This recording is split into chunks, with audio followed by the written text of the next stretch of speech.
मानक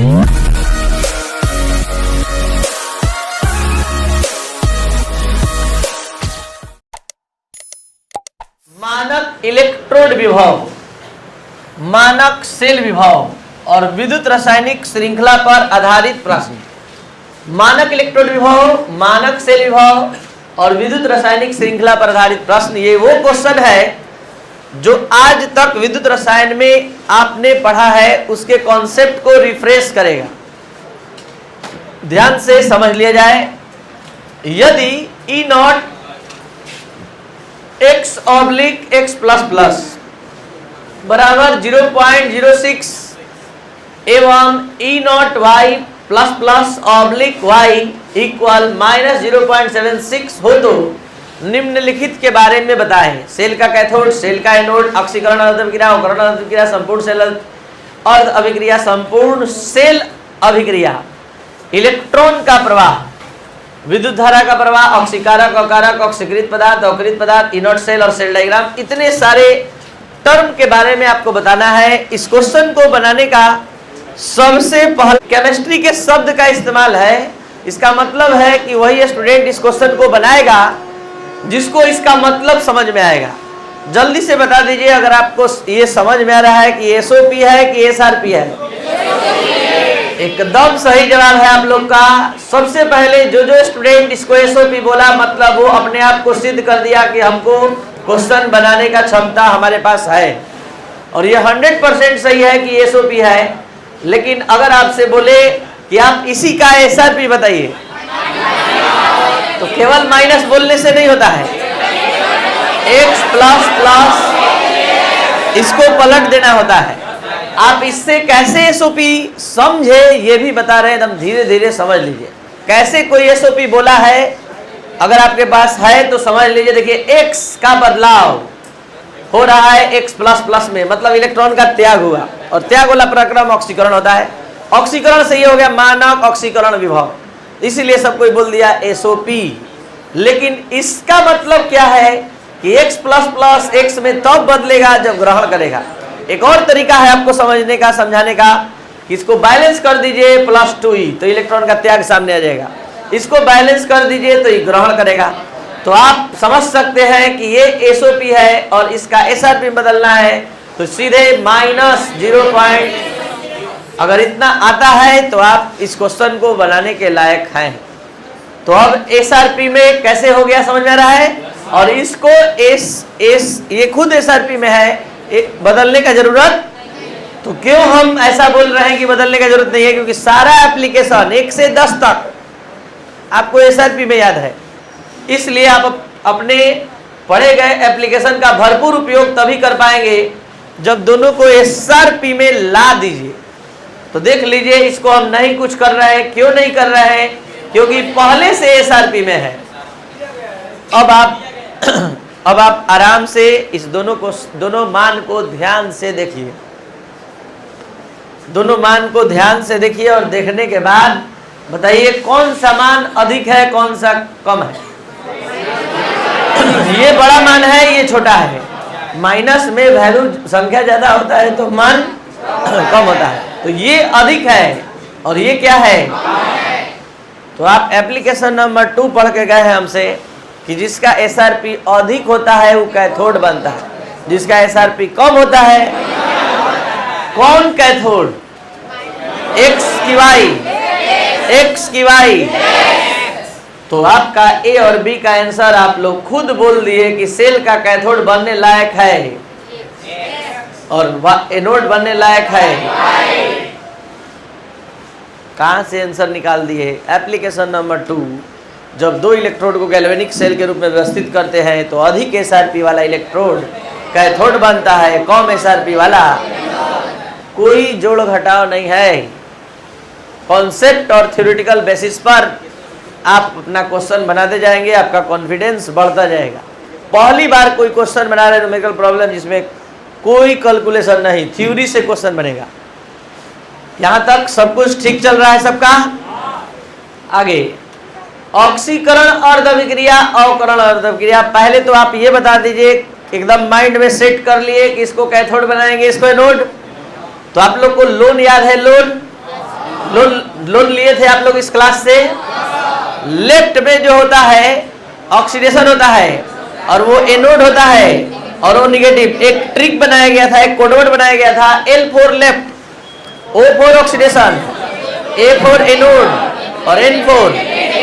तो एनोड जो बनेगा वो उस पर ऑक्सीडेशन होगा और वो निगेटिव होगा। तो एनोड किसको बनवा रहे हैं बोलिए, किसको बनवा रहे हैं? Y को। तो Y को कहाँ रखिएगा? रख दीजिए लेफ्ट में, ठीक है। और X को कहाँ रखिएगा? तो इसको एनोड बनाना है तो लॉस करवाइएगा कि गेन? इसको क्या करवाइएगा? गेन। और ये है लवण सेतु, इलेक्ट्रॉन का प्रवाह। ये बनाने के पीछे हमारा मकसद है कि आप सभी स्टूडेंट आगे का क्वेश्चन का आंसर बहुत स्पीडली देंगे। अब आइए ऑक्सीकरण और अभिक्रिया। ऑक्सीकरण कहाँ देखने के लिए मिलता है? एनोड पर कि कैथोड पर? इसका भी जवाब ही दे रहा है कि एनोड पर ऑक्सीडेशन। और एनोड कौन बना है? तो ऑक्सीकरण और अभिक्रिया एनोड पर से बोल दीजिए क्वेश्चन नंबर सी का आंसर। कुछ याद न रहे तो सीधे विद्युत रासायनिक सेल पर जाइए, जहां पर पढ़ाई हुआ था जिंक और कॉपर का। जिंक पर इलेक्ट्रॉन का लॉस हुआ था और कहा गया था घोल में, कैसे बन के? Zn arrow, Zn plus plus plus 2e। तो वैसे ही बोलिए, बोलिए बोलिए, एकदम वैसे ही कॉपर पर जाइए और सोचिए क्या हुआ था, वैसे ही बोलिए एक्स के बारे में। सब कुछ दोनों का आंसर बोल दिए। जब दोनों का बोल दिए तो पांचवा का भी आंसर बोलने लायक हो गया है, संपूर्ण सेल अभिक्रिया। कैसे आता है संपूर्ण सेल अभिक्रिया? दोनों को जोड़ देने से संपूर्ण सेल अभिक्रिया। तो दोनों को जोड़ देने से संपूर्ण सेल अभिक्रिया आ जाएगा। तो आप यहीं पर जोड़ दीजिए, बोलिए Y कट जाएगा,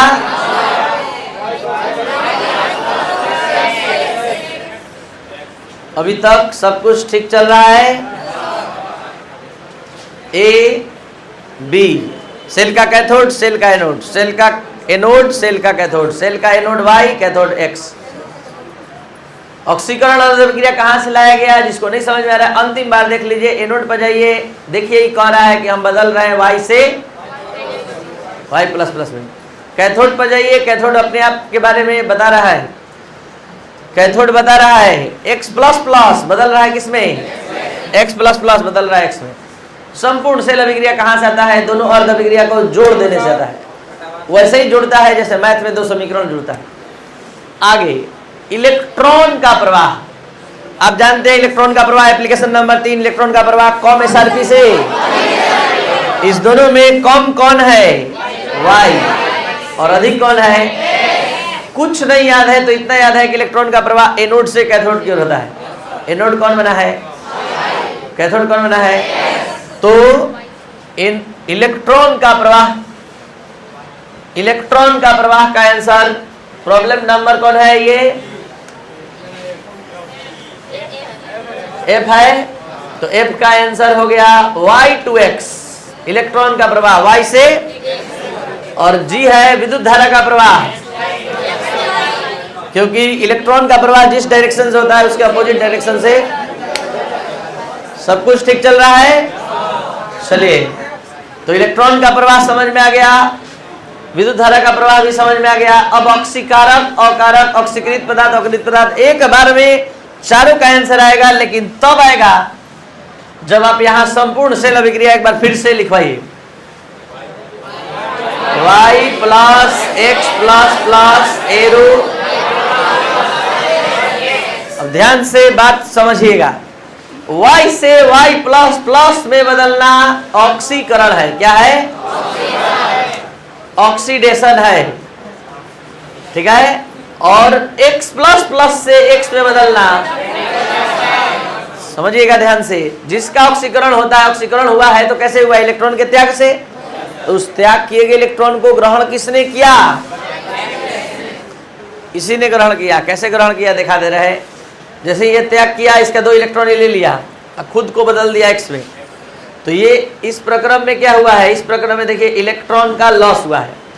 ये लॉस तभी होगा जब ये गेन कर ले तुरंत। तो जो ग्रहण करता है वही ऑक्सीकारक होता है, और बिना ग्रहण किए कोई लॉस नहीं कर सकता है। तो इस ऑक्सीकरण में इलेक्ट्रॉन का त्याग हुआ है, इसका ऑक्सीडेशन हो गया, तो ये बगल वाला ऑक्सीकारक होगा। अब इसका ग्रहण तब न करेगा जब कोई त्याग करे। तो त्याग किसने किया? तो पहला शब्द ऑक्सीकारक, दूसरा शब्द अकारक, तीसरा शब्द ऑक्सीकृत पदार्थ और चौथा अकृत पदार्थ। चारों का आंसर बोर्ड पर आ चुका है। जल्दी बताइए ऑक्सीकारक। X प्लस प्लस बोलना होगा, केवल Y। ऑक्सीकृत पदार्थ, ऑक्सीकरण जिसका होता है वही ऑक्सीकृत पदार्थ होता है, Y। अकृत पदार्थ, ठीक है। नेक्स्ट क्या है? इनर्ट सेल, जो अभी तुरंत पढ़े हैं। इनर्ट सेल, इनर्ट सेल कैसे निकलता है? कैथोड में से। कैथोड में से एनोड तभी घटाइएगा जब दोनों SRP रहेगा। तो SRP ही हम लोग को तो पता ही है, दूसरा चीज पता ही नहीं है। कौन अधिक SRP है, कौन कम है? बोलिए।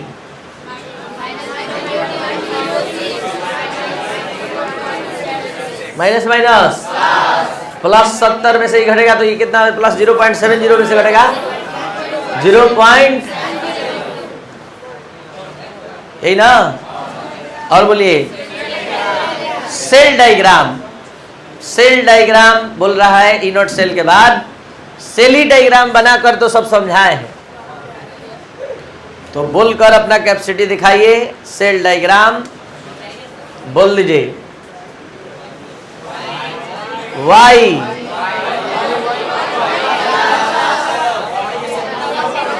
साल्ट ब्रिज,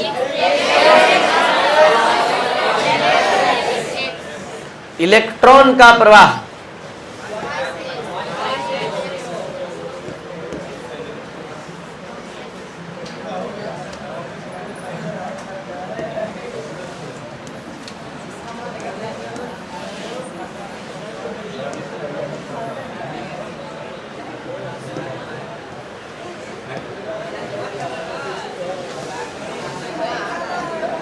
चलिए